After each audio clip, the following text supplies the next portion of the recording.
안녕하세요. 소리나는 책갈피입니다. 혹시 제 채널에서 소개한 영국 최초의 여성 탐정 러브데이 브룩을 기억하시나요? 19세기 영국, 여성에게는 한없이 보수적이고 경직된 빅토리아 시대에 진취적인 전문 탐정으로 활약했던 러브데이 브룩의 활약상은 구독자 여러분에게 큰 사랑을 받았는데요. 이번에는 미국으로 가볼까 합니다. 뉴욕 최초의 여성 탐정을 소개해 드리려고요. 그녀의 이름은 바이올렛 스트레인지.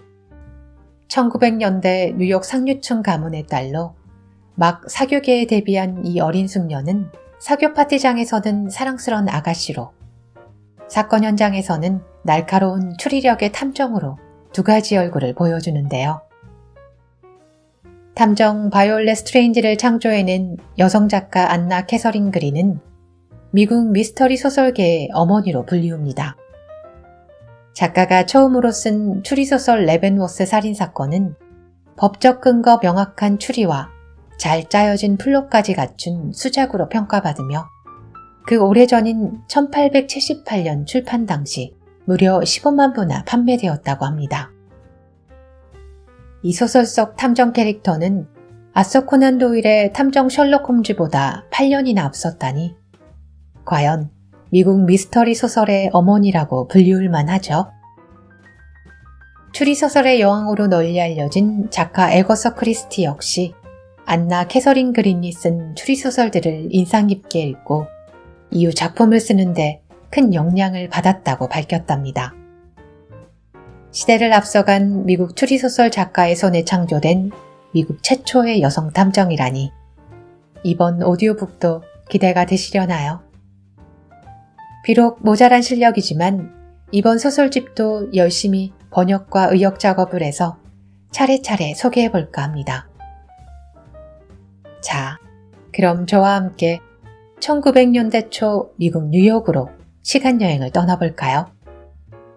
미국 최초의 여성 탐정 바이올렛 스트레인지의 사건집, 그 첫 번째 사건, 두 번째 총알입니다.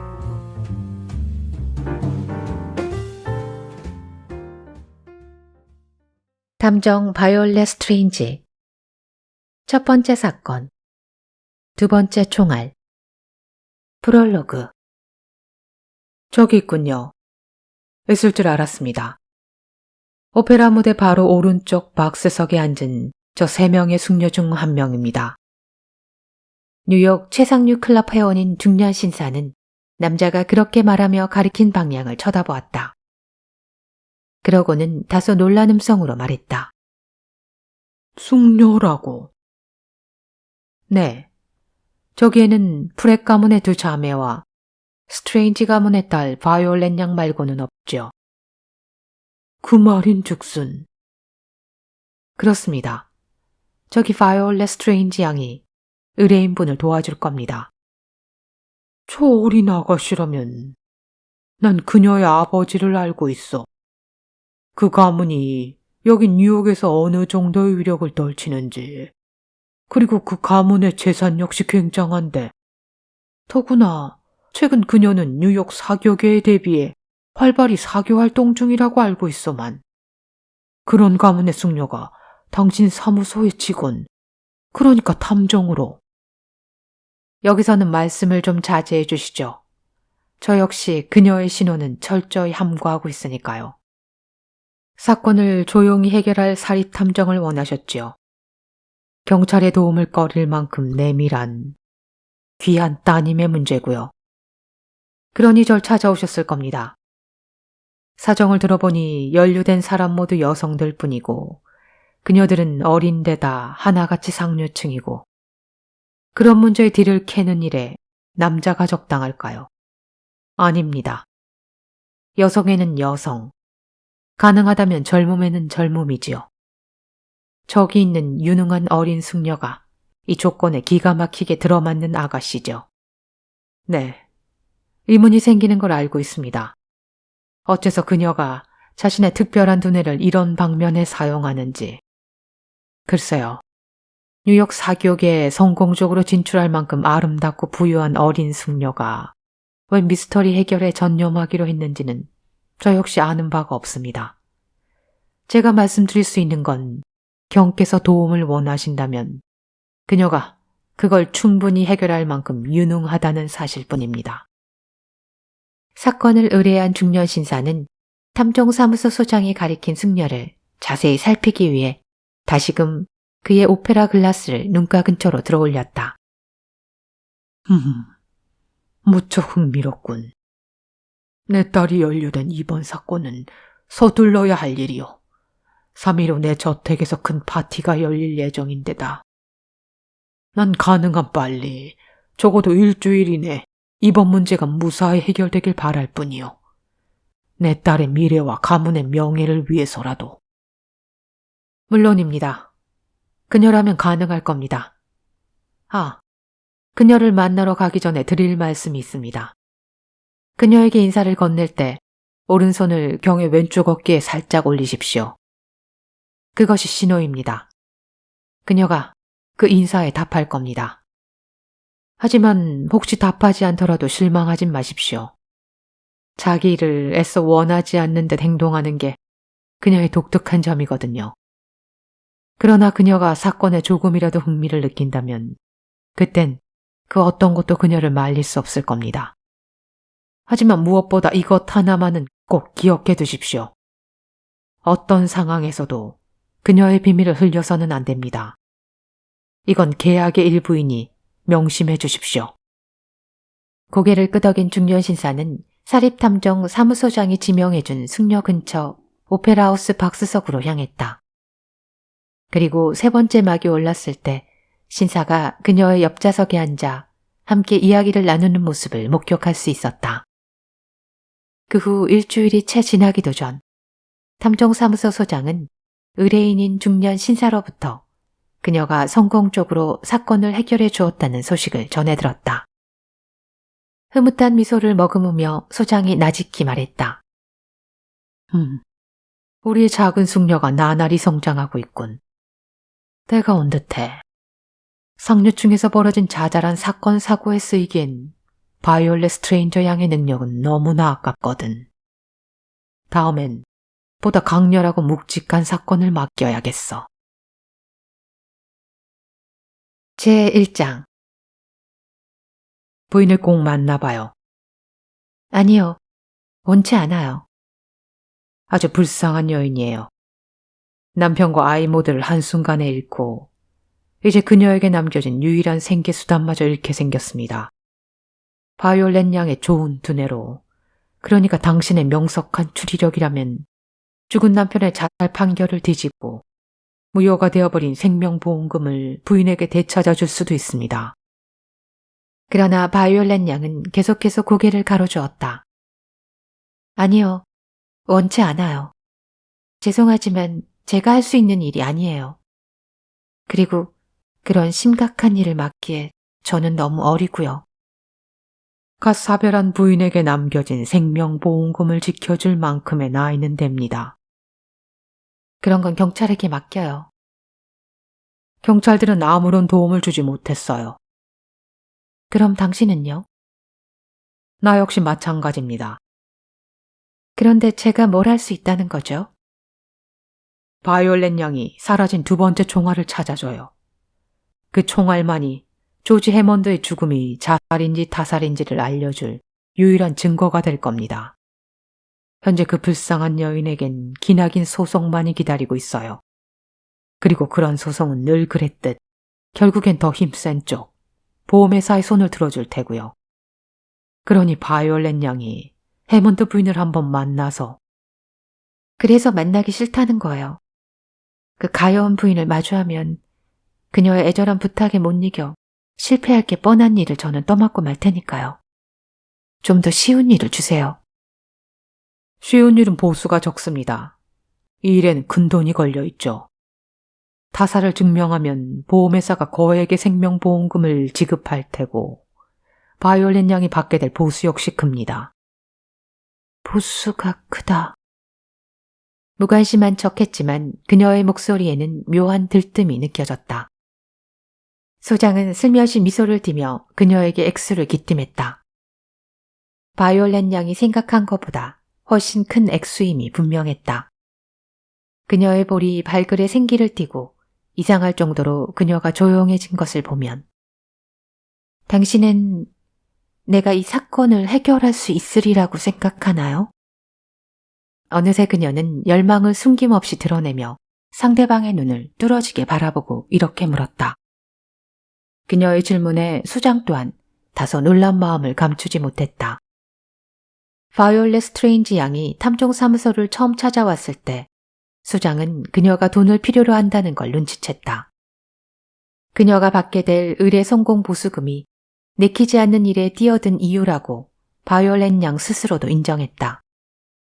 하지만 바이올렛 스트레인지 양의 신분을 알고 난 후 소장은 더욱 그녀가 이해되지 않았다. 이 어리고 총명한 상류층 아가씨가 의뢰금을 받기 위해 범죄 사건 수사도 마지 않는 상황이라니.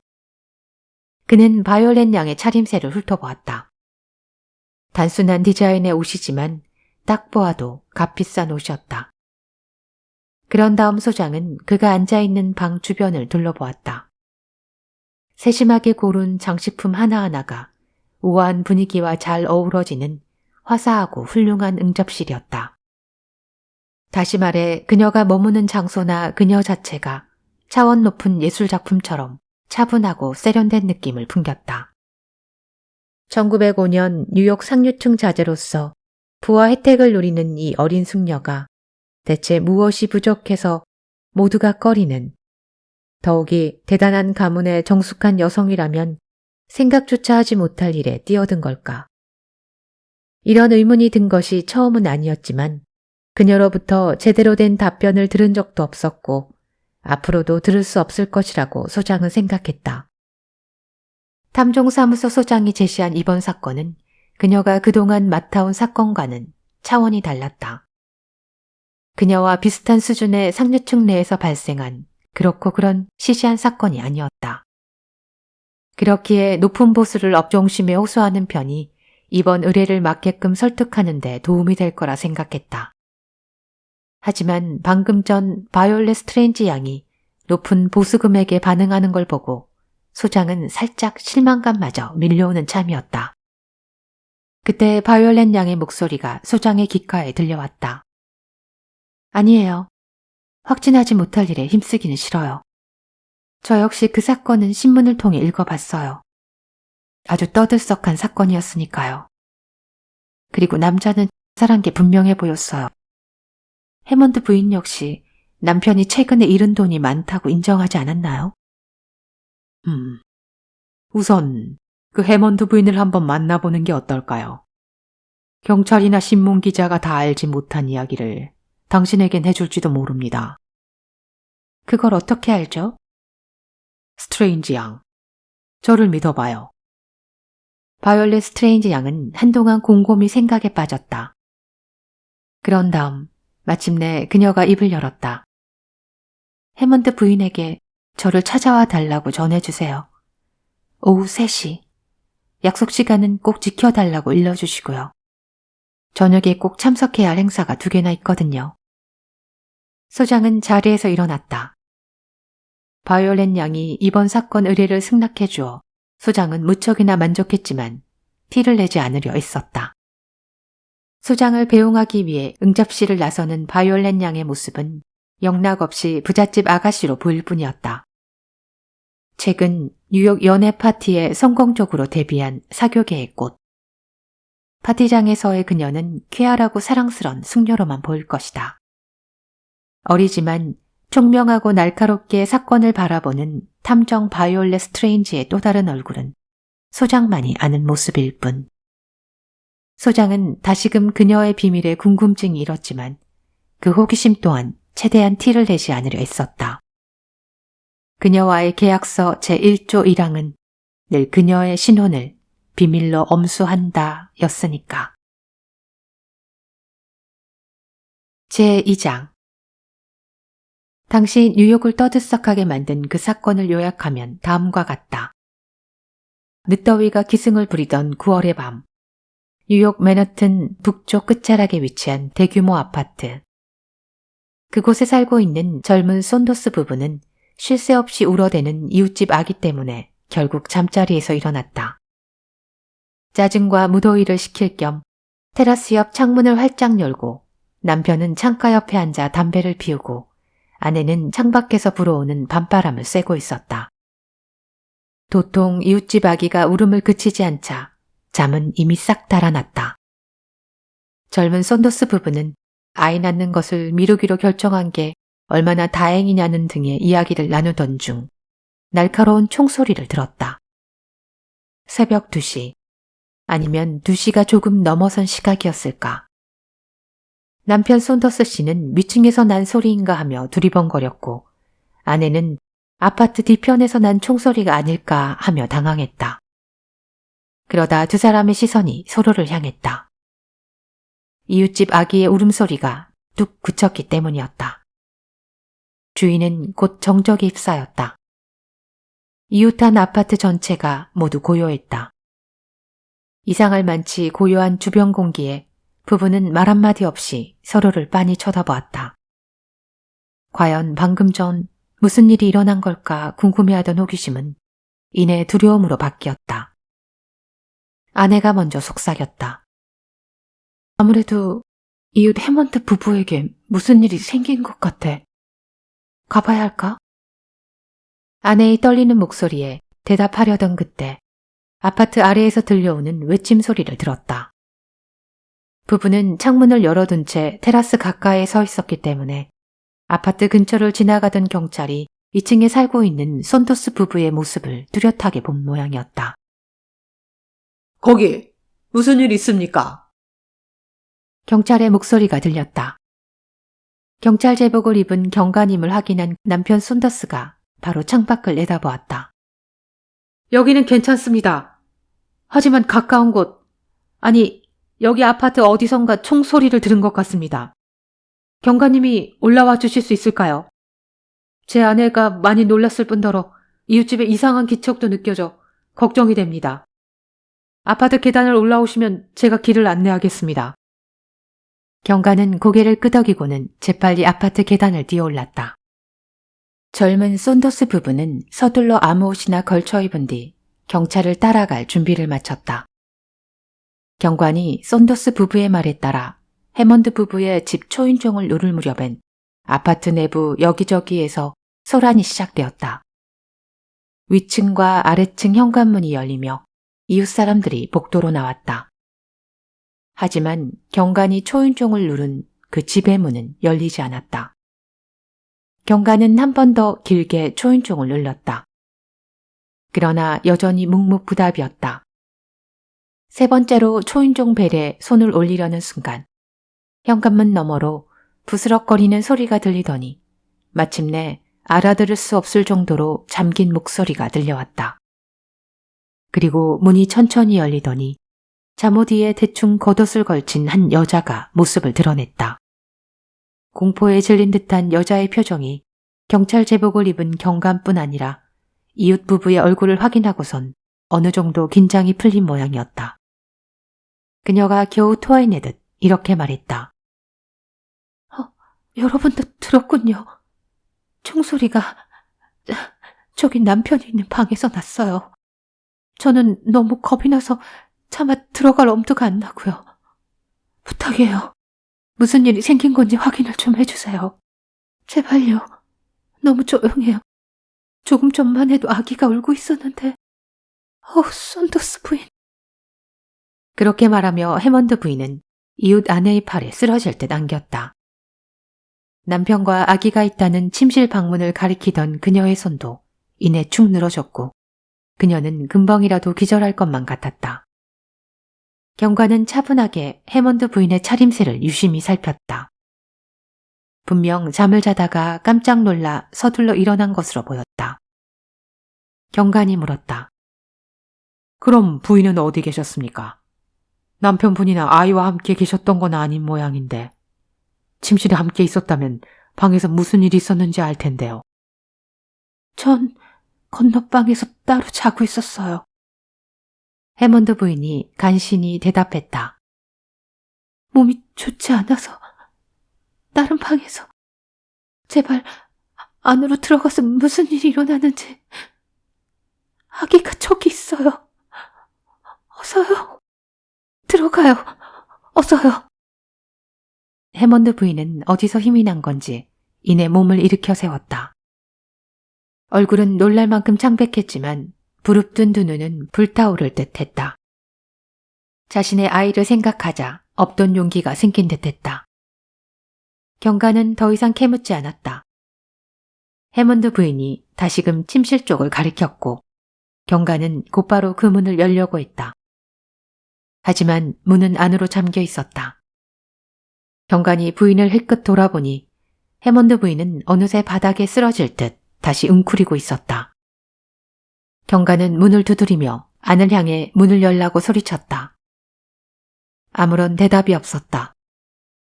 경관은 고개를 휙 돌려 다시 부인을 쳐다보았다. 남편분께서 이 방에 있다고 하지 않았습니까?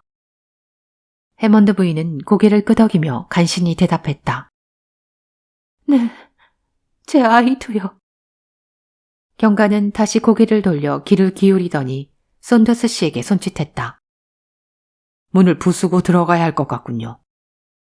경관이 말했다. 어깨로 문을 세게 밀도록 하죠. 하나, 둘, 셋. 쿵 하는 소리와 함께 경첩이 삐걱거리더니 문고리가 떨어져 나갔다. 복도에 모여 안을 예의주시하던 이웃 사람들은 요란한 소리가 울려 퍼지는 걸 듣고 문이 열린 것을 알았다. 해먼드 부인이 낮게 신음했다. 그녀는 바닥에 웅크리고 있다가 힘을 내 앞으로 기어가다시피 걸어갔다. 두 남자의 얼굴을 살피며 어두운 방 안에 무엇이 보이는지를 알아보기 위해 썼다. 무언가 끔찍한 것을 보았는지 썬더스 씨가 먼저 뒷걸음질 치며 소리쳤다. 제닛, 해먼드 부인을 데려가. 우리 아파트로. 부인이 봐서는 안 돼. 보면 안 된다니.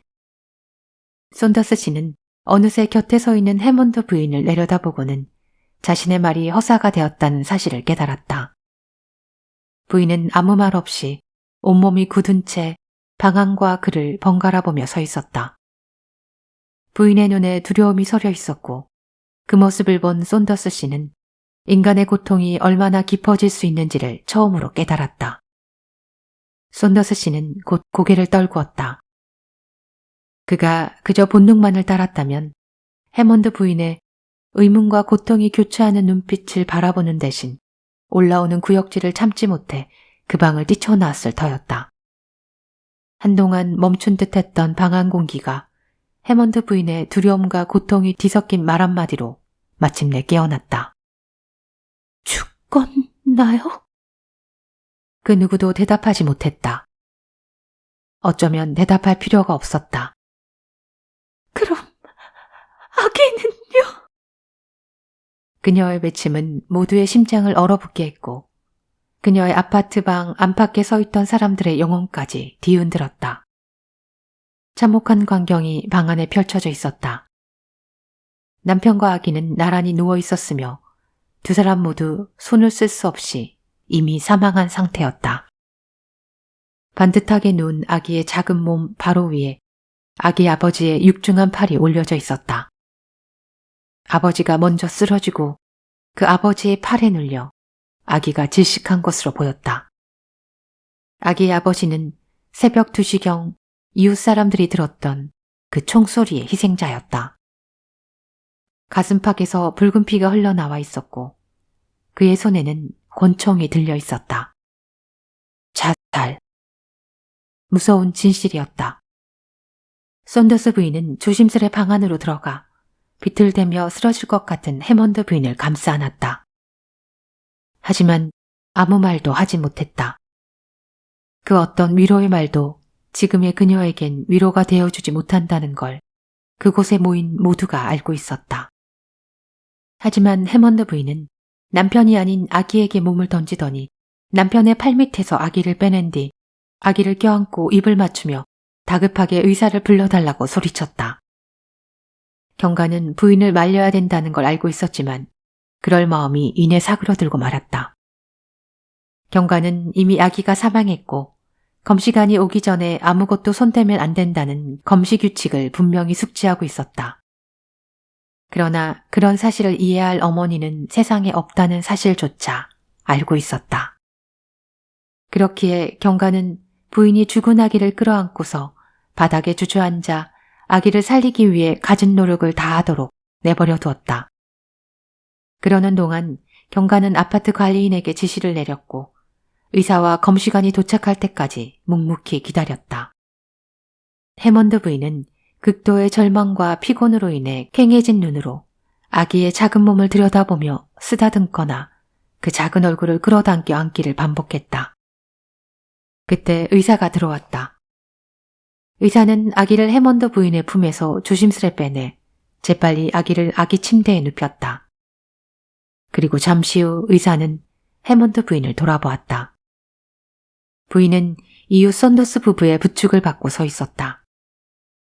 의사의 행동이 어떤 의미인지 해먼드 부인은 이해했고 짧은 신음소리를 한번 내뱉은 후 자신의 운명을 받아들였다. 사실 부인은 극도의 절망감으로 인해 말하거나 움직일 조금의 기운도 없어 보였다. 부인이 남편의 시신을 물끄러미 내려다보았다. 아마 처음으로 제대로 마주하는 것 같았다. 슬픈 눈빛이었을까? 아니면 무심코 아기를 질식해 죽이고만 남편에 대한 분노의 눈빛이었을까? 거기 모여든 사람들 모두 마음속으로 의문을 품을 뿐 그녀의 심중을 명확히 알 수는 없었다. 그때 부인이 천천히 손가락을 들어올리며 남편의 손에 단단히 쥐어진 권총을 가리켰다. 그리고 해먼드 부인의 입에서 나온 말은 이랬다. 총알 하나는 어디 있죠? 저 총에서 발사됐나요? 생각지도 못한 터무니없는 질문이었다. 그 자리에 있던 그 누구도 그 질문에 답하지 못했다. 부인은 아무 말 없이 방 안의 모든 벽을 훑어보았다. 그러곤 이렇게 말했다. 침실 창문을 열어뒀어요. 그녀의 말처럼 침실의 창문은 끝까지 올려져 있었다. 저기요. 저기를 봐요. 해먼드 부인이 위태로운 목소리로 외쳤다. 그러고는 망연자실하며 부축하고 있던 이웃의 팔에 풀썩 쓰러졌다. 아무도 방금 전 그녀가 한 말을 이해할 수 없었다. 하지만 경관과 썬더스 씨는 창가로 다가가 밖을 내려다보았다. 눈앞에 빈 공터가 내다보였다. 그러나 조금 후 그들이 주시한 건 바깥의 공터가 아니라 아파트 바깥벽, 창가 주변에 덩굴 식물줄기가 자라오르는 걸 지탱하고자 세워둔 격자 모양의 튼튼한 구조물, 트렐리스였다. 트렐리스는 지상과 아파트 창문을 이어주는 사다리 역할을 하고 있었다. 해먼드 부인은 트렐리스를 언급해 주의를 끌고 남편의 죽음이 자살이 아닌 또 다른 가능성이 있을 수 있음을 말하고 싶었던 것일까? 그저 여자의 풍부한 상상력이 가져온 헛된 가능성일까? 그곳에 있던 사람들의 뒤얽힌 시선 모두 그런 생각을 하고 있는 듯 보였다. 그때 경관이 자리를 옮겨 침대에 반쯤 드리워진 침실 커튼 너머로 보이는 벽을 똑바로 바라보았다. 그 벽에 걸린 거울은 방사선 모양의 패턴을 그리며 박살나 있었다. 총알이나 돌팔매에 강하게 맞은 듯했다. 해먼드 씨는 총알 2발을 쏜 듯하군요. 한 발은 거울을 부딪히며 빗나갔고 다른 한 발은 적중했어요. 경관이 자신의 의견을 전했다. 쓰러진 해먼드 부인을 부축해 건너방에 데려다주고 온 썬더스 부부는 깨진 거울을 보고 말했다. 전 한 발의 총성만 들었어요. 우리 부부는 그때 아기 울음소리 때문에 깨어 있었거든요. 제닛, 당신 역시 한 발의 총성만을 듣지 않았나? 썬더스 씨가 아내 제닛에게 물었다. 글쎄요. 썬더스 부인의 대답은 남편이 예상한 것과는 조금 달랐다. 저 역시 한 발의 총성만 들은 것 같긴 한데, 그런데 그 총소리가 좀 이상했어요. 전 총엔 좀 익숙하거든요. 썬더스 부인이 경관에게 설명했다. 아버지가 군인이라 전 어렸을 때부터 총을 장전하고 쏘는 법을 배웠어요. 근데 오늘 밤 들었던 총소리는 이상할 만큼 길었어요. 먼저 울린 핑 하는 총소리 이후 메아리처럼 또 다른 총소리가 따라 울렸다고 할까요? 그렇게 들리지 않았나요, 워런? 썬더스 부인이 남편의 의견을 물었다. 하긴 그런 것 같군. 썬더스 씨도 수긍했다. 그렇다면 해먼드 씨가 2번 빠르게 쐈나 보군요. 경관이 한마디 덧붙였다. 아마 저 거울 뒤편에 총알이 떨어져 있을 겁니다. 얼마 지나지 않아 검시관이 도착했고 검시가 꼼꼼히 진행되었다. 하지만 거울과 거울 근처 벽을 살펴봐도 죽은 남자의 가슴팍에 박힌 총알을 제외한 또 다른 한 발의 총알은 방 안 어디에도 발견되지 않았다. 더구나 죽은 해먼드 씨가 손에 쥐고 있던 권총에서 발사된 총알은 하나뿐인 것이 분명해 보였다. 왜냐하면 그의 권총에 풀 장전될 수 있는 총알은 총 6개였고 오직 한 발의 총알만 발사된 채 나머지 총알 5개가 그대로 채워져 있었기 때문이었다. 결국 이웃 썬더스 부인이 말한 2차례 총알이 발사된 것 같다는 주장에는 더 이상 무게가 실리지 못했다.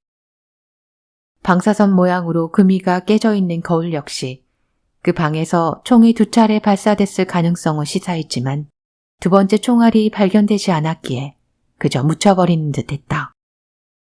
그러나 죽은 남자의 가슴에 박힌 총알이 본인의 손에 쥐어진 권총에서 발사됐다는 것, 즉 자살했다는 건 불가능해 보인다는 검시관의 소견이 나왔다. 죽은 해먼드 씨의 잠옷 상의와 피부에서 화약 잔여물이 발견되지 않은 점은 총이 근거리에서 발사되지 않았다는 증거였다. 또한 해먼드 씨가 총을 맞고 쓰러진 지점을 계산해봐도 근거리가 아닌 꽤나 떨어진 지점에서 총이 발사되어야 했다. 이런 사실들 때문에 검시관은 결국 한 가지 가능성을 제시하기에 이르렀다.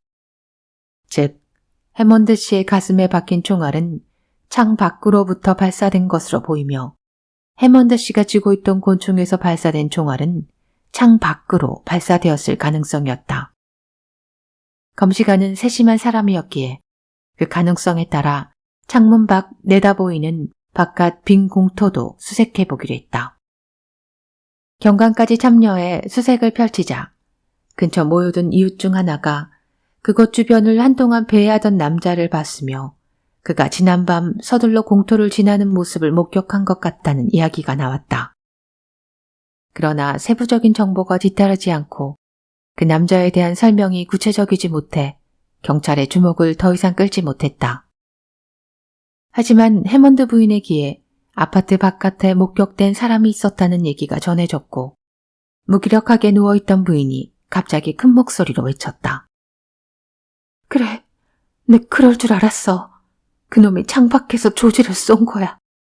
남편이 자살할 리 없어. 조지. 내 아기. 불쌍한 내 아기. 부인은 그렇게 울부짖다 혼절했다. 하룻밤 사이 남편과 아이를 잃고 정신을 여러 차례나 놓아버리는 가여운 여자 입에서 나온 말이라 해도 주목할 만한 가치가 있다고 여긴 검시관은 부인이 어느 정도 정신을 차리자 조금 전 언급했던 그놈이란 누구이며 왜 그런 말을 했는지 남편이 스스로 목숨을 끊은 게 아니라면 그 죽음에 다른 원인이 될 어떤 이유가 있는지를 재차 물어보았다. 하지만 부인은 검시관이 도통 이해할 수 없는 모호한 대답을 계속했고 처음 느꼈던 동정심이 차차 사라진 검시관의 목소리는 점차 차가워졌고 그의 시선 또한 냉정한 빛을 띠기 시작했다. 그러자 부인은 검시관과 경찰이 불편해졌는지 더욱더 횡설수설하게 되었다. 그놈이라고 말했죠. 그러나 이제 부인은 기억조차 하지 못했다. 그걸 지켜본 사람들은 슬픔에 빠진 부인이 무심코 한 말에 휘둘릴 필요가 없다고 생각했다. 사실 해먼드 부인은 당시 거의 제정신이 아니었다. 하지만 아내가 경찰이나 검시관에게 전달하려고 한 내용 중 이것 하나만큼은 분명했다. 남편은 자살할 리가 없다. 남편은 평소 죽음을 너무 두려워해서 스스로에게 총을 쏘는 행위는 결코 할 수 없다. 도박으로 돈을 많이 잃었다 할지라도 남편은 사랑하는 가족을 두고 스스로 목숨을 끊을 리가 없다 라는 것이었다. 검시관뿐 아니라 이후 어떤 경관의 신문을 통해서도 해먼드 부인에게 그 외에 다른 사유를 이끌어내진 못했다. 부인이 이후 검시 재판에서 질문을 받았을 때의 기록이다. 남편은 우는 아기를 달래려고 했어요. 그날 밤 아기 울음소리 때문에 잠에서 깬 이웃들의 말처럼 아기가 심하게 울고 있었거든요. 남편은 아기를 달래고 있는 동안에 총을 맞은 거예요. 그 바람에 남편 조지가 쓰러지면서 아기를 덮친 거고요. 당신 남편의 손에 권총이 쥐어져 있었습니다. 그럼 장전된 권총을 든 채 우는 아이를 달랬다는 겁니까? 재판장의 누군가가 단호하게 쏘아붙였다. 해먼드 부인은 그 말에 아무런 대답도 하지 못했다. 남편의 가슴에서 뽑아낸 총알과 남편 손에 쥐어져 있던 권총 속 총알이 동일하다는 사실이 언급되자 부인은 남편이 권총을 소유하고 있었고 베개 밑에 총을 두고 자는 습관이 있다는 사실 역시 인정했다. 하지만 그것 말고는 더 이상 아무 말도 하지 않았다. 그리고 그런 부인의 어색하고 부자연스러운 침묵은 검시 재판에서 매우 불리하게 작용했다. 조지 해먼드의 죽음은 결국 자살로 판결 내려졌다. 그리고 해먼드 씨가 최근에 거액의 생명보험을 들었던 보험회사는 약정에 자살 조항이 있다는 점에 따라 생명보험금을 지급하지 않는다고 발표했다. 여기까지가 바이올렛 스트레인지와 대중에게 알려진 맨허튼 아파트 사건의 내용이다. 그리고 판결에 따라 생명보험금 지급 불가를 결정하자 해먼드 부인은 도움을 얻기 위해 탐정사무소를 찾아온 것이었다. 제3장 벽난로 위의 시계가 오후 3시를 가리켰다. 바이올렛 스트린지는 초조한 마음으로 방문을 바라보고 있었다.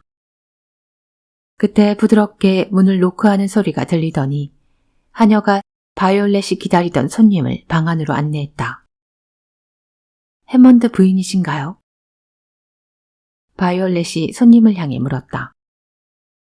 손님은 대답 대신 얼굴을 가리고 있던 검은 베일을 천천히 들어올렸다. 신문에 실린 사진으로 봤던 해먼드 부인의 얼굴이었다. 당신이 바이올렛 스트레인지 양인가요? 손님이 더듬거리며 말을 이었다. 생각보다 너무 젊은 분이라. 바이올렛이 다정하게 대답했다. 네, 제가 부인을 여기로 부른 사람이에요. 여기는 제 집입니다. 힘겨운 상황 속에서도 제가 머무는 곳까지 직접 방문해 주셔서 감사해요. 부인은 최근 상상할 수 없을 만큼 커다란 상실감을 한꺼번에 2번이나 겪으셨죠. 저 역시 부인의 사정을 잘 알고 있어요. 남편분의 죽음 후 생명보험금마저 받지 못하게 된 사정도요. 하지만 그 결과가 바뀌길 바란다면 저에게 좀 더 자세한 사정 이야기를 들려주셔야 해요. 그게 중요한 정보라면 큰 도움이 되겠죠. 아니면 전 부인을 도와줄 수 없어요. 그러니까 부인이 검시 재판 당시 배심원들 앞에서 꼭 말해야 했지만 하지 않았던 것들이 있다면 저에게 다 털어놔 주시길 바래요. 바이올렛의 말에 부인은 대답 대신 얼굴을 붉혔다. 해먼드 부인은 신문기사에서 언급되었던 어색한 태도라거나 부자연스러운 행동 같은 건 보이지 않았다. 오히려 품위 있는 태도가 인상적이었다. 바이올렛이 의자를 앞으로 내밀며 손님에게 편히 앉으라고 권했다.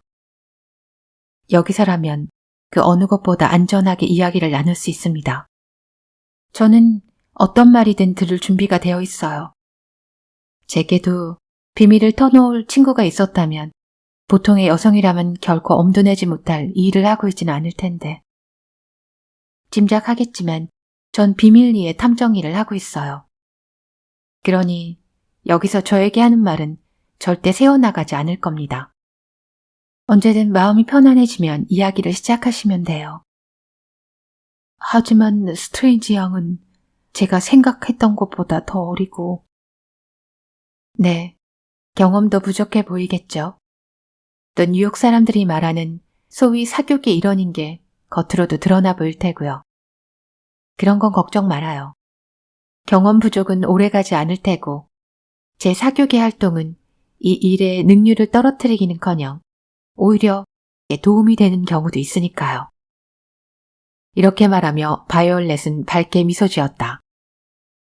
순수하게 환한 그녀의 미소는 남편을 잃은 여인의 마음에 위로로 닿아 부인이 속내를 털어놓을 수 있도록 도운 모양이었다.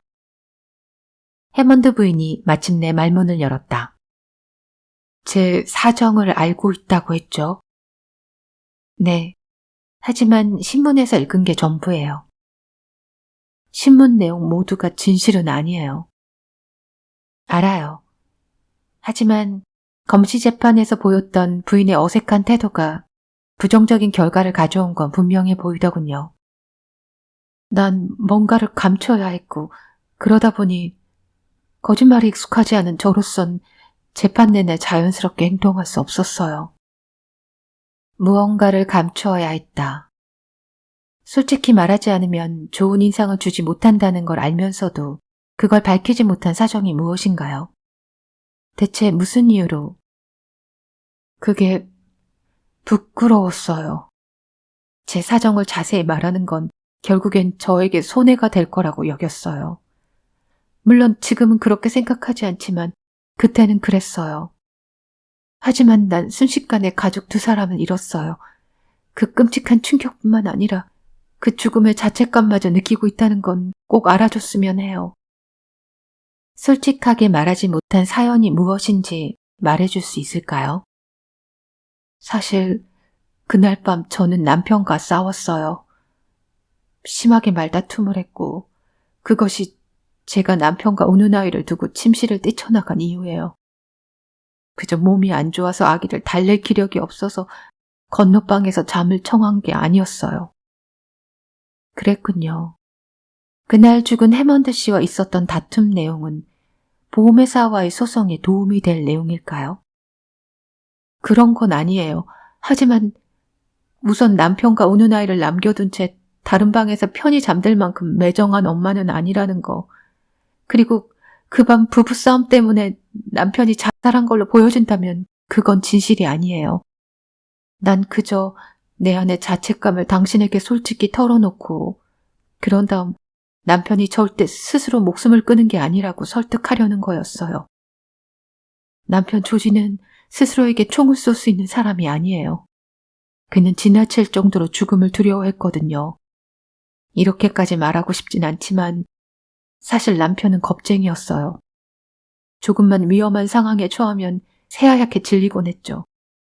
그래서 침대 베개 아래 권총을 두고 잠이 들곤 했고요. 분명 다른 누군가가 그를 쏜 거예요. 스트레인지 양도 알겠지만 그날 침실 창문이 활짝 열려 있었고 벽에 거울은 심하게 금이 가서 깨져 있었잖아요. 무엇보다 나는 총을 쏜 자가 누구인지 알 것 같아요. 그렇게 말하며 부인이 머리를 푹 숙였다. 슬픔보다는 수치심이 더 커 보였다. 그를 안다고요? 말하기 괴롭지만 사실이에요. 남편 조지와 결혼하기 전 저에겐 만났던 남자가 있었어요. 그리고 그는 무척 난폭한 사람이었어요. 그 사람은 내 결혼식 날 교회로 찾아와 조지와 나의 결혼 생활이 2년을 결코 넘지 못할 거라고 단언했어요. 그리고 결국 그렇게 되고 말았어요. 다음 달이 결혼 2주년이거든요. 하지만 다시 말하지만 그날 밤 우리 부부 사이의 다툼은 남편이 한순간의 어리석은 행동, 그러니까 자살할 마음이 들 만큼 심각하지 않았어요. 사소한 부부싸움으로 자기 목숨을 끊는 정신 나간 사람이 아니라고요. 조지는요. 그리고 방금 말한 그 난폭한 옛 남자 때문에 남편의 마음이 심하게 상했던 것도 아니에요. 물론 그날 저녁 그 남자 이야기가 우리 사이에 오가긴 했지만 남편이 그날 총을 우연히 그 사람과 마주쳤다고 했거든요. 결혼 이후 지금까지 우리는 그 사람을 본 적도 없고 소식을 들은 바도 없었어요. 그때 바이올렛 양이 해먼드 부인의 말을 끊고 질문했다. 그런데 그 남자가 우연히 마주친 조지 해먼드 씨를 보고 묵은 앙심이 되살아나 당신의 거처를 찾아냈다. 그리고 살해할 생각으로 아파트 외벽에 트렐리스를 타고 와 그 밤 침실 열린 창문을 통해 총구를 겨눴다는 말인가요? 가스 등의 희미한 불빛 아래서 침실 안에 어렴풋한 검은 형체를 향해 제대로 총을 쏠 수 있었을까요? 그 난폭한 남자라면, 복수에 미쳐 있다면 아무리 어두워도 총을 겨눌 수 있는 법이잖아요. 해먼드 부인의 대답에 바이올렛이 목소리 톤을 바꿔 말했다. 그럼 남편분은요? 상대가 총을 쐈든 아니든 남편분 또한 총을 쏜 건 확실해요. 해먼드 씨가 쥐고 있던 권총에서 총알 하나가 발사됐으니까요. 정당방위겠죠. 그이는 창문 바깥 낯선 남자가 총을 들고 있는 형체를 봤을 테고 자기 목숨을 지키려고 총을 쐈을 거예요. 함께 있던 아기도 지키기 위해서요. 결국 부인의 추측은 남편분이 그날 밤 침실 창문 밖에서 나는 수상한 소리를 듣거나 위험스런 누군가를 분명히 보았을 거라는 거죠. 네, 창문가에 서 있는 남자요. 그럼 남편분은 그곳을 향해 총을 쐈을 테죠? 네, 아니 그자가 먼저 쐈겠죠. 그러니까 남편도 총을 쐈지만 총알이 빗나가서 그 빗나간 총알 때문에 벽 거울에 심하게 금이 가며 깨진 거예요. 바이올렛의 눈이 별처럼 반짝이더니 순식간에 가늘어졌다. 하지만 방 안에서 그 총알은 발견되지 않았죠. 그건 총알이 창문 밖으로 나갔기 때문이겠죠. 거울에 빗 맞고 창밖으로 튕겨나간 거예요. 해먼드 부인의 목소리는 자신감이 넘쳤고 눈빛은 힘차고 열정적이었다. 바이올렛은 그런 그녀를 차분하게 바라보았다. 거울에 빗 맞은 총알이 거리가 꽤 떨어져 있던 맞은편 열린 창문까지 튕겨져 나가는 게 가능할까요? 그건 모르겠어요. 하지만 전 그런 상황이 벌어졌을 거라고 확신할 뿐이에요. 해먼드 부인의 추측은 모순이 심하고 터무니없었다. 바이올렛은 이야기의 주제를 바꾸었다. 그날 밤 남편분과 부인께서 싸운 이유가 뭐였나요? 아시겠지만 저는 부인께 도움이 될 만한 거라면 그게 무엇이든 정확한 진실을 알아야 합니다. 그건 제가 아기를 제대로 돌보느냐 아니냐 하는 것 때문이었어요. 전 남편의 그 말에 너무 불쾌해졌죠. 나는 정말 최선을 다해 아이를 키우고 있었어요. 그런데도 조지는 제가 아기를 제대로 돌보지 못한다고 힐난했죠. 제대로 된 엄마라면 한밤중에 아기가 깨어오는 일이 있겠냐며 제가 서툰 엄마라서 아이가 밤마다 울어대는 거고 자기도 잠을 설치고 아파트 이웃에게까지 민폐를 끼치는 거라고. 하루 종일 육아에 지쳐있던 저에게도 수면은 소중해요. 아기가 태어나고 제대로 쉬거나 편히 쉬어본 적이 거의 없는데 남편의 말에 전 화가 나서 나도 할 만큼 했다고 말했어요. 아기가 보채고 우는 건 자연스러운 일인데 내 탓인 양 하지 말라고. 저로서는 당시 그의 말이 너무 부당하고 불합리하게 느껴졌거든요. 쉼없이 울며 보채는 아기를 안고 어르는 나를 향해 남편은 침대에 돌아누워 계속해서 투덜대기만 했어요. 결국 참지 못한 나는 내가 아이를 돌보는 방식이 그렇게도 마음에 안 든다면 당신이 직접 해보라고 말했죠. 아기가 우는 게 그렇게 듣기 싫다면 조지 당신이 직접 울음을 그치게 해보라고요. 그리고 나는 다른 방에 가겠다고 했어요. 남편분은 뭐라고 대답했나요? 그는 냉정한 말투로 이렇게 말했어요. 지금 이 방을 나가면 무슨 일이 있어도 다시 들어오지 못할 거라고. 그러더니 제 뒤에서 방문을 소리나게 닫고 잠궜어요. 화도 나고 무엇보다도 난 너무나 수치스러웠어요. 그동안 아기를 힘겹게 돌봐온 아내에게 남편으로서 또 아기의 아버지로서 그런 식으로 쏘아붙이고 방문까지 잠그다니. 그동안의 결혼 생활에서 내가 해온 노력들이 완전히 외면당한 느낌 때문에 난 크나큰 수치심을 느꼈어요. 하지만 이제 저는 남은 생을 살아가며 그의 그 마지막 말을 잊지 못할 거예요. 이제 제가 그 모든 걸 사람들 앞에서 솔직히 말하지 못한 이유를 알겠죠. 하지만 말하는 편이 더 나았나 봐요. 해먼드 부인은 더 이상 말이 없었다. 남편과 부인은 행복하지 않았군요. 바이올렛이 조심스럽게 물었다. 난 최근 제 삶에 만족하지 못했어요. 육아는 생각보다 힘겨웠고 남편의 도움도 전혀 받지 못했고 비록 훌륭하고 현명한 엄마는 아니었지만 아기가 살아있다면, 아이가 지금 살아만 있다면 정말이지 최선을 다해 아이를 돌볼 텐데. 부인은 슬픔을 억누르지 못하고 자리에서 일어나 양손으로 얼굴을 감쌌다.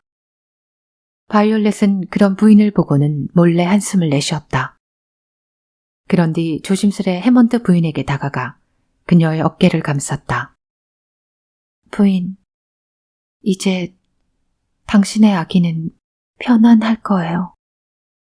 해먼드 부인의 몸이 들썩이더니 결국 울음을 터뜨렸다. 하지만 저는 아니에요. 저는 아니에요. 너무 외롭고 아무런 희망도 없어요.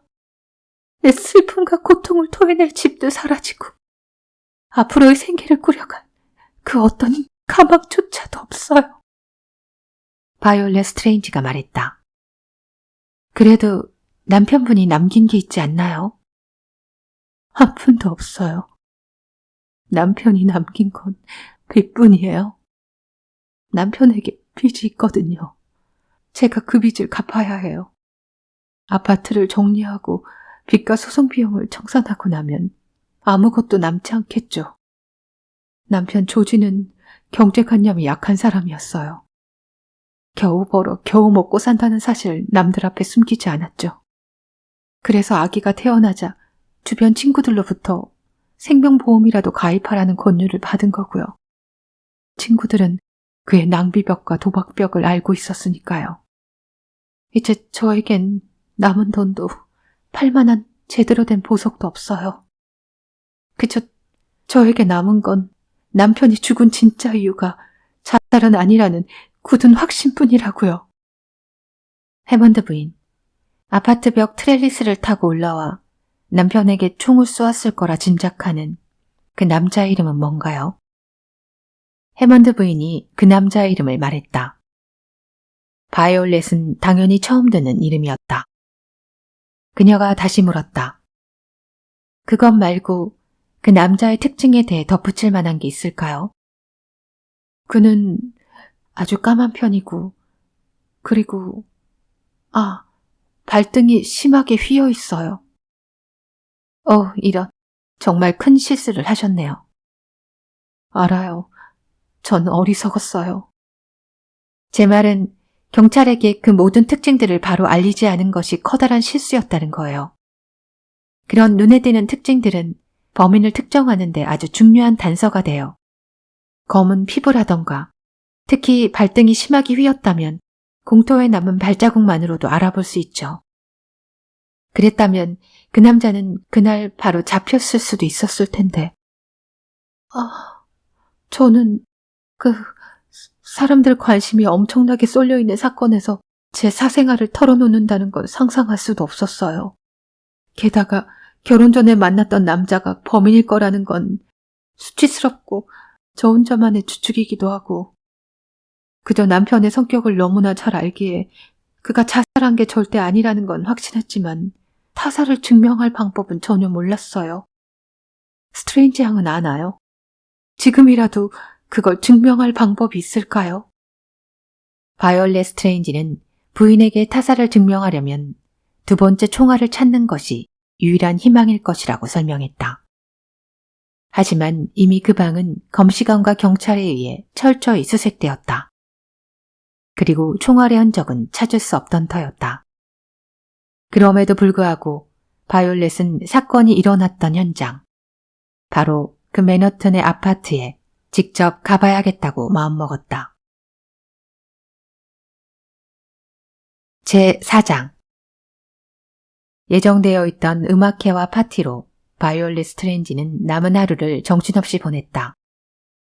그러나 그날 밤 그녀는 사람을 사로잡는 재치, 사랑스러운 눈빛과 미소로 참석한 자리들을 빛내지 못했다. 그녀의 머릿속은 사건으로 가득 차 있었기 때문이었다.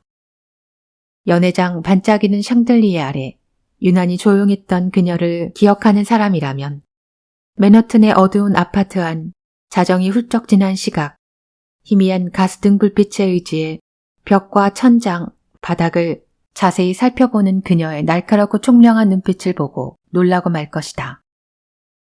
사교계의 바이올렛 스트레인지와 아무도 모르게 비밀스럽게 탐정일을 할 때의 바이올렛 스트레인지는 완전히 다른 사람이었다. 바이올렛은 아버지와 가족들에게 파티가 끝난 후 친구 집에서 머물 거라고 미리 말해두었다. 그리고 그 친구네 집이 누구인지 아는 사람은 그녀를 이곳 맨하튼 아파트로 데려다준 늙은 마부뿐이었다. 바이올렛은 그날 밤 비명 행사한 남자가 되어야만 풀 수 있을 이 으스스한 미스터리를 재현해보기 위해 살인 현장에 홀로 남겨져 있었다.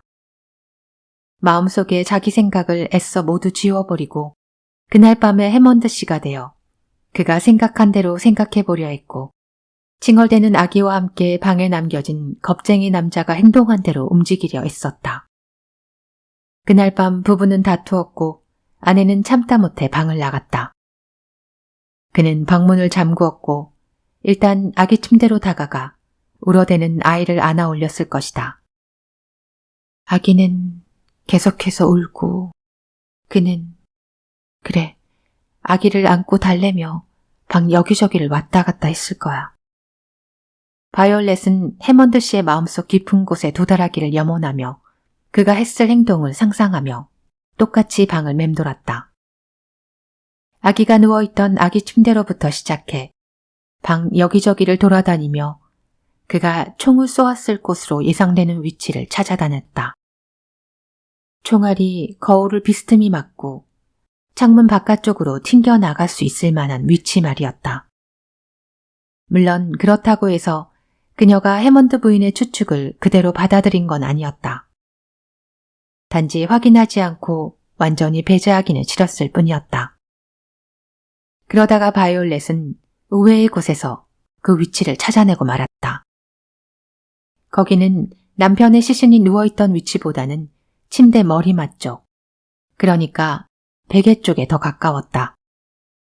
그곳은 손에 닿을 만한 거리에 해먼드 씨가 자신의 권총을 숨겨둔 베개가 있었기 때문이었다. 부인의 추측대로 조지 해먼드 씨가 열린 창문 바깥에서 들려온 수상한 소리에 놀란 것이라면 혹시 모를 침입자에 대비해 자신을 무장하기 위해 몸을 숙인 채 베개 쪽으로 손을 뻗으면 될 일이었다. 바이올렛은 이번에도 해먼드 씨가 했을 법한 행동을 상상하며 침대 옆에 몸을 낮게 수그린 채 베개 밑에 손을 넣었다 빼며 권총을 꺼내는 신용을 했다. 그리고 바로 돌아서며 그 자세 그대로 멈추자 이웃한 벽이 시야에 들어왔다. 그리고 바로 그 순간 바이올렛은 당시 해먼드 씨가 자신과 마찬가지로 행동했다면 마주했을 광경을 보게 되었다. 그녀의 시야에 들어온 광경은 놀랍게도 창문이었다. 그러나 실제 창문을 바라본 게 아니었다. 마주친 벽에 걸린 거울에 비친 창문이었다. 그제서야 바이올렛 스트레인지는 그날 밤 무슨 일이 벌어졌는지를 단번에 이해했다. 열린 창문 바로 밖 아파트 외벽 트레이스 위에 올라선 채 총을 겨눈 남자가 서 있었다. 갑작스런 두려움에 휩싸인 조지 해먼드 씨는 거울에 비친 창문을 실제 창문과 혼동해버리고 말았다. 그리곤 창문가에 총을 겨누고 있는 남자를 향해 충동적으로 총을 쏜 것이었다. 이것으로 거울이 깨진 이유가 설명되었다. 하지만 여전히 가장 중요한 문제가 남아있다. 해먼드가 쏜 그 총알은 어디로 갔을까? 총알이 발사된 각도가 거울을 막고 대각선에 있는 창문 밖으로 튕겨나갈 만큼 예각인가? 분명 아니었다. 예상했던 것보다 권총이 쏘는 사람 몸 가까이에 있었다 해도 발사 각도는 여전히 둔각이었기 때문에 총알은 창문이 아닌 벽에 도달할 정도밖에 되지 않았다. 하지만 그 벽에서는 총알 발사로 충격을 받은 흔적은 그 어디에도 발견되지 않았다. 그렇다면 총알은 벽에 닿기도 전에 힘을 다해 바닥에 떨어졌다는 건데. 바이올렛 스트레인지의 시선이 천천히 바닥을 따라가다 멈추었다. 그러고는 두 사람의 시신이 발견된 위치에 시선이 다 맴돌았다. 그녀는 그곳에서 피 흘리는 아기 아버지와 목이 눌려 질식사한 아기의 모습을 떠올렸다. 잠시 동안 스트레인지 양은 희미한 가스등 불빛 아래서 미동도 없이 그 지점을 내려다보고 있었다. 마침내 모든 의문을 해결할 단 하나의 진상을 알아낸 듯했다. 그렇게 우뚝 서 있는 동안 그녀의 얼굴에는 확신에 찬 눈빛이 떠올랐다. 그러나 그녀는 곧 떠올린 가능성에 공포감이 엄습해왔고 이내 자신이 너무도 작고 무기력하게 느껴졌다. 다음 날 아침 소장이 탐정사무소에 들어왔을 때 베일 쓴 여자가 앉아있는 것을 보았다. 그리고 한눈에 그는 그녀가 자신의 수사관 바이올렛 스트레인지임을 알아보았다. 그녀는 천천히 베일을 들어올렸다. 그리고 해숙해진 그녀의 얼굴을 보자 소장은 바이올렛 양에게 이번 사건을 맡긴 자신의 판단이 혹시 실수였던 걸까 하는 의심이 들었다. 실패했나 보군요. 소장이 물었다. 그건 직접 판단해 주세요. 바이올렛 양은 이렇게 답한 뒤 소장의 귓가에 대고 속삭였다. 소장의 얼굴에 놀라움이 번졌다. 말도 안 돼. 그가 놀란 듯 외쳤다. 아니요, 생각해봐요. 그녀가 다시 나직한 목소리로 말했다. 잘 생각해보세요. 그래야만 모든 것이 설명돼요. 좋아요. 내가 직접 나서서 확인해보겠어. 철저하게. 소장이 덧붙였다. 그런 다음 소장은 이렇게 덧붙였다. 당신이 추리한 결과가 맞다 해도 심려치 말아요. 바이올렛 양은 평소처럼 집으로 돌아가 생활하고 공원을 산책하거나 승마를 즐겨요. 결과에 관련된 소식이 있으면 알려줄 테니 그때까지 이번 사건에 관한 건 모두 잊어버려요. 내 말 명심해요. 그저 음악회나 파티를 즐기는 겁니다. 바이올렛 스트레인지는 소장의 그 말을 따랐다. 제5장 그로부터 며칠 후 뉴욕의 모든 신문에 다음과 같은 기사가 실렸다. 뉴욕의 유명한 사립탐정 사무소가 해낸 놀라운 업적 덕분에 조지 해먼드 씨의 부인은 슐러 보험회사로부터 남편의 생명보험금을 별도의 소송 없이 전액 지급받을 수 있게 되었다. 독자들은 기억할 것이다. 이번 보험 신청자이자 죽은 조지 해먼드 씨의 아내는 처음부터 남편을 죽음에 이르게 한 총알은 남편 손에 들린 총알이 아닌 다른 누군가의 총에서 발사됐다고 주장해왔다는 사실을 말이다.